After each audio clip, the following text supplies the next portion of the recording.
कि बुरा वक्त एक ऐसी तिजोरी है जहां सफलता के हथियार मिलते हैं। Hello and welcome to Tarun IAS. तो आज हम फिर आपके सामने 8 जुलाई का द हिंदू एनालिसिस लेके प्रस्तुत हैं।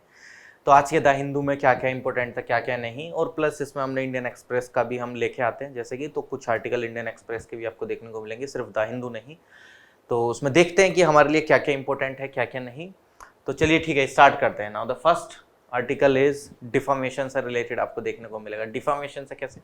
राहुल गांधी जी को अभी हाई कोर्ट ने मतलब स्टे वगैरह देने से मना कर दिया बेसिकली। अब ये केस क्या था क्या नहीं था, अगर आप देखें, defamation case Gujarat high court refuses relief to Rahul, कि गुजरात हाई कोर्ट ने राहत देने से एक तरीके से मतलब राहत नहीं मिल पाई है राहुल गांधी जी को डिफामेशन केस में। कहाँ से? गुजरात हाई कोर्ट से। बेसिकली अब इसके पीछे क्या बैकग्राउंड था क्या नहीं, हम वो देख लेते हैं। अगर आप बैकग्राउंड की बात करें तो राहुल गांधी जी अभी लगभग 2019 के अंदर एक रैली कर रहे थे। उस रैली में उन्होंने एक मोदी जो सरनेम था उसका थोड़ा सा मतलब एक भाषण के दौरान उन्होंने क्या यूज करा था, उन्होंने बोला कि ये जो मेहुल चोकसी मोदी, नीरव मोदी वगैरह, ये जितने भी हैं, ये सब जितने भी मोदी हैं, मतलब जितने भी चोर हैं, आपको मोदी सरनेम के देखने को मिलेंगे। इस तरीके का उनको कुछ आपको देखने को मिला था क्या, मतलब जो उन्होंने भाषण में प्रस्तुत करा था, जो मतलब जो बोला था उन्होंने। तो अगर आप देखें तो उसमें क्या हुआ, तो फिर आपको क्या देखने को मिलेगा, जैसे ही उन्होंने वो भाषण दिया तो उसके बाद गुजरात के एक एमएलए थे, उन्होंने डिफामेशन का केस फाइल करा राहुल गांधी जी के अगेंस्ट में। कि बेसिकली आपको क्या देखने को मिल रहा है कि उन्होंने केस डिफामेशन का फाइल करा मानहानि का। क्यों? क्योंकि उन्होंने मोदी सरनेम को पूरा तरीके से गिल्टी ठहराया है, लेकिन उस मोदी समुदाय में कुछ 2-4 लोग ही ऐसे थे। तो उन्होंने ऐसा करके एक पीआईएल दायर करी। उस पीआईएल में सेशन कोर्ट ने उनको 2 साल की सजा सुनाई थी। अब 2 साल की सजा उनको सुनाई, अभी रिसेंटली ही 2 साल की सजा सुनाई, और जैसे ही 2 साल की सजा सुनाई तो उनकी सदस्यता पार्लियामेंट की रद्द हो गई थी। ठीक, अभी रिसेंटली अगर आप देखेंगे तो राहुल गांधी जी की जो सदस्यता है वो रद्द हो गई थी। अब वो रद्द क्यों हुई है, क्यों नहीं, तो अगर आप देखते हैं रिप्रेजेंटेशन ऑफ पीपल एक्ट 1951 का सेक्शन 8 के सबसेक्शन 3 के तहत उनकी वो सदस्यता रद्द हुई है। अब वो क्या कहता है क्या नहीं, जो कि उनके सदस्यता को रद्द करा गया है। तो बेसिकली अगर आप देखेंगे तो रिप्रेजेंटेशन ऑफ पीपल एक्ट 1951 का सेक्शन 8 का सबसेक्शन 3 ये बोलता है कि अगर किसी भी व्यक्ति की, किसी भी एमपी एमएलए को, किसी भी व्यक्ति को जो कि एमपी है, ठीक, या एमएलए है, अगर उसको 2 या 2 साल से ज्यादा की सजा मिलती है तो उसकी सदस्यता तत्काल प्रभाव से रद्द कर दी जाएगी। अब वो चीज चलो ठीक है, तो उसका यूज करते हुए राहुल गांधी जी की सदस्यता को रद्द कर देगा। अब एक 1951 का सेक्शन 8 का सबसेक्शन 4 क्या था, जिसको lily Thomas versus union of India case में अनकॉन्स्टिट्यूशनल करार दे दिया गया। उसके अंदर ये था कि अगर किसी भी एमपी को सजा मिली है 2 या 2 से ज्यादा साल की, तो वो 6 महीने तक वो पार्लियामेंट में रह सकता है। और जब वो पार्लियामेंट में रहेगा तो ऑब्वियसली बात है 6 महीने के अंदर वो स्टे आराम से किसी हायर कोर्ट से ले ही सकता था। तो lily Thomas versus union of India का केस हुआ, उसमें आरपी 1951 के सेक्शन 8 के सबसेक्शन 4 को नल एंड वॉइड करार दिया गया। वो क्यों करार दिया गया? सुप्रीम कोर्ट ने ये पाया कि बेसिकली अगर आप देखेंगे तो अगर किसी भी एमपी को सजा मिली है 2 या 2 से ज्यादा साल की, और वो 6 महीने तक तब भी वो एमपी की पोजीशन पे बैठता हुआ आपको नजर आ रहा है, और 6 महीने का उसको टाइम मिला हो, तो मतलब 6 महीने के अंदर तो आसानी से किसी को भी स्टे ऑर्डर मिल ही सकता है, तो वो तो फिर सर्विंग ही रहेगा ना। तो उस चीज का क्या ही फायदा पड़ा कि अगर उसको सजा भी हुई है, वो तब भी एमपी बना हुआ है, तो उसको नल एंड वॉइड करार दे के उसको कैंसिल आउट कर दिया गया। तो अब जो राहुल गांधी जी की सदस्यता थी वो आरपी 1951 के 8 के सेक्शन 3 के तहत हटा दी गई थी।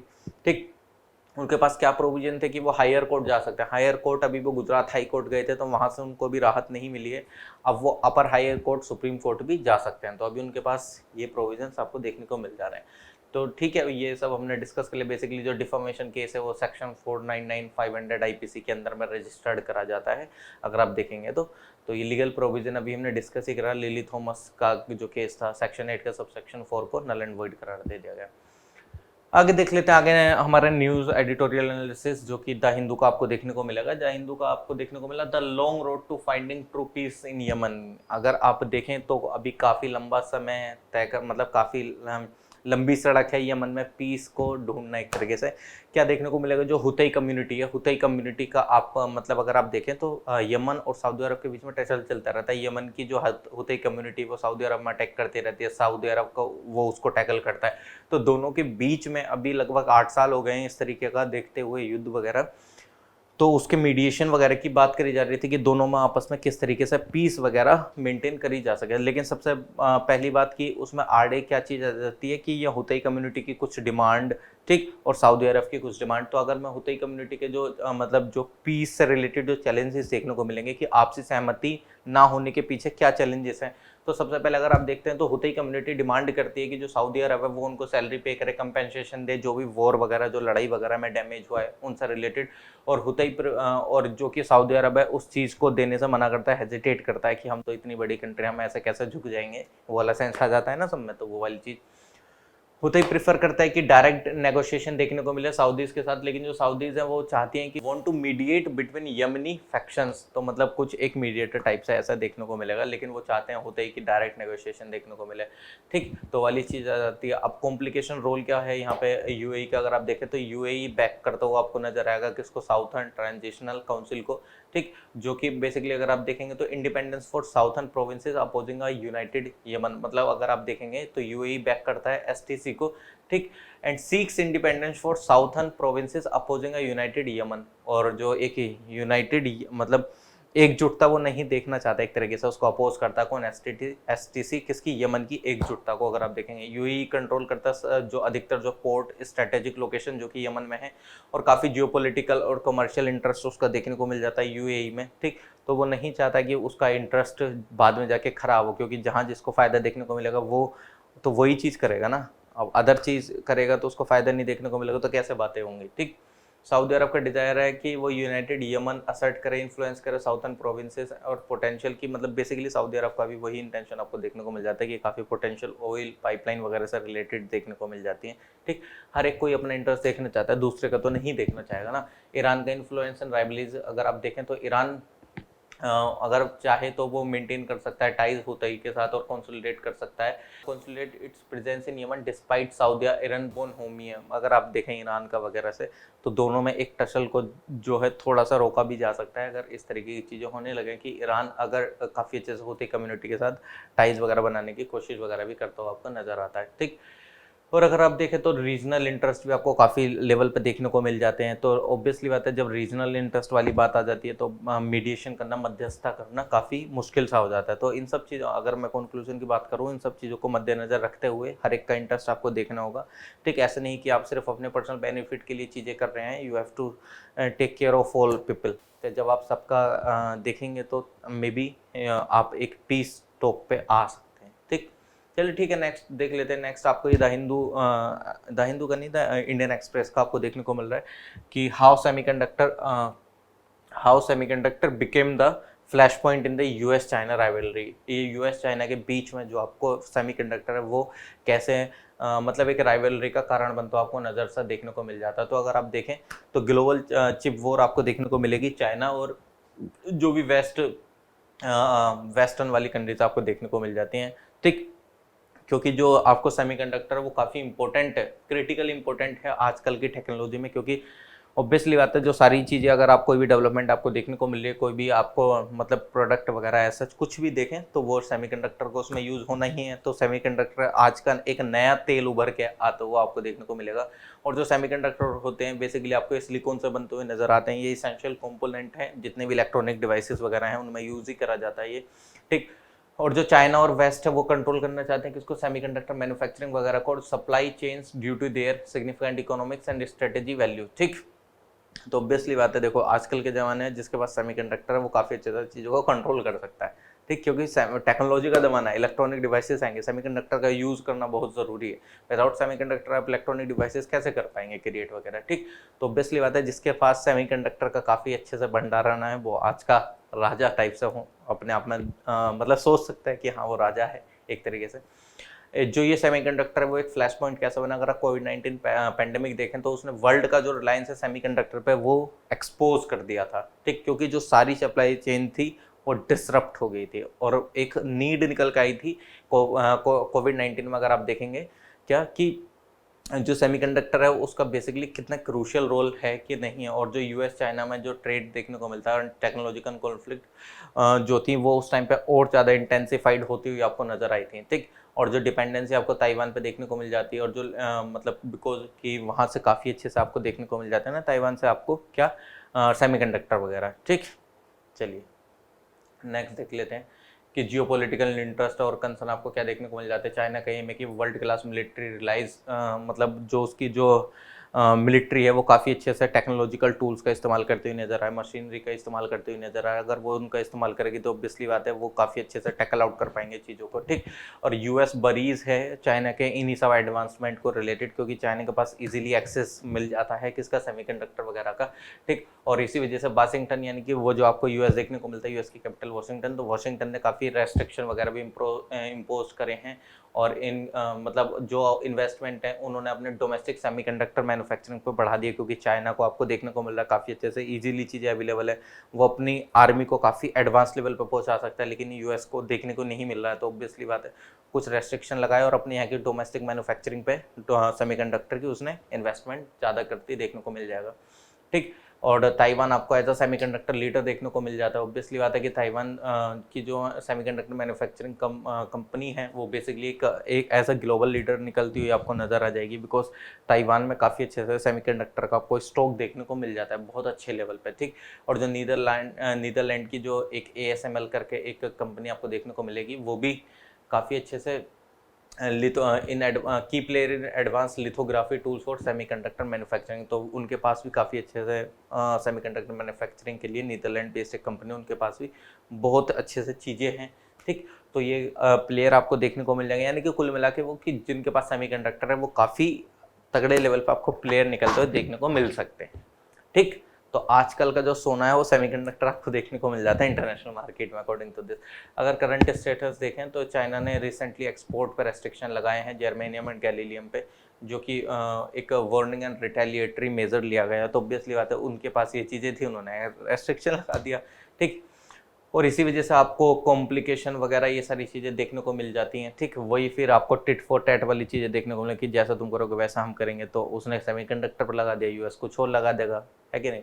तो मतलब ताइवान को इस बीच में बैलेंस अप्रोच लेकर चलना पड़ेगा कि वो किसकी तरफ जाए, कि चाइना की तरफ या अदर कंट्रीज़ की तरफ, ये सारी चीज़ आपको लेकर चलनी पड़ेगी। कंक्लूजन की बात करें तो कंक्लूजन की बात ये कर सकते हैं हम कि हमारी जो मतलब टेंशन्स हैं, मतलब जो देखने को मिल जाते हैं चिप वॉर वगैरह इन सब पे देखने को मिल जाती हैं, तो हमको फिगर आउट करना पड़ेगा कि हम जियोपॉलिटिकल इंटरेस्ट हर एक कंट्रीज़ का कैसे इम्पोर्टेंट मतलब कैसे देख सकते हैं, किस तरीके से कैसे नीड पूरी कर सकते हैं। हम अपने मतलब चीज़ों को सोचते हुए लोगों को डिग्रेड ना करें, है कि नहीं। मतलब सिर्फ हम अपना इंटरेस्ट सोचते हुए अदर कंट्रीज़ को एक्सप्लॉइट करते चलाएं, that doesn't make any kind of sense. ठीक, तो आप इजीली लिख सकते हैं। चलिए ठीक है, नेक्स्ट आर्टिकल देख लेते हैं। तो नेक्स्ट आर्टिकल अभी देखने को मिला कि अभी नेशनल एंथम में आपको एक मतलब कुछ लोग खड़े होते हुए देखने को मिले, तो उन पर अभी मतलब उनको अरेस्ट वगैरह कर लिया गया था। तो अभी सुप्रीम कोर्ट के इसमें क्या रूलिंग है क्या नहीं वो देख लेते हैं। तो अगर आप देखेंगे अभी रिसेंटली 11 मैन जो थे उनको जेल में सेंड कर दिया गया श्रीनगर में। बेसिकली क्योंकि वो स्टैंड अप नहीं हुए थे नेशनल एंथम के टाइम पे। ठीक, और इसी चीज़ को देखते हुए तो लीगल क्वेश्चन अब उठने स्टार्ट हो गया कि आपने किन बेसिस पर उनको गिरफ्तार करा, ये सारी चीज़ें, और सुप्रीम कोर्ट की क्या जजमेंट कहती है क्या नहीं वो देख लेते हैं। अगर लीगल प्रोविजन की बात करूँ, सेक्शन 107 और सेक्शन 151 CRPC का, ये पुलिस ऑफिसर वगैरह को अरेस्ट करता है, मतलब अलाउ करता है कि वो किसी भी पर्सन को अरेस्ट कर सकते हैं अगर उसके मतलब वो किसी मन इच्छा से कुछ कॉग्निजिबल ऑफेंस को कमिट कर रहा है। ठीक, और अगर देखें सेक्शन 107 बेसिकली वही मजिस्ट्रेट को पावर देता है कि अगर कोई आपको दिखे कि वो डिसहार्मनी फैलाने की कोशिश हो रही है उसकी एक्टिविटीज़ वगैरह के थ्रू, तो आप उसको भी अरेस्ट कर सकते हैं।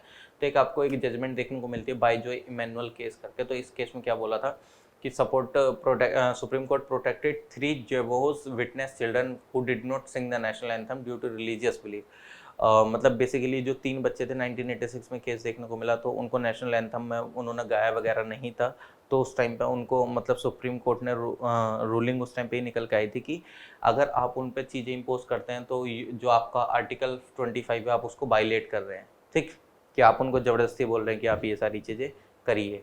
ठीक, चलिए ठीक है, आगे देख लेते हैं आगे क्या रूलिंग कोर्ट का और क्या डिसीजन आपको देखने को मिलता है।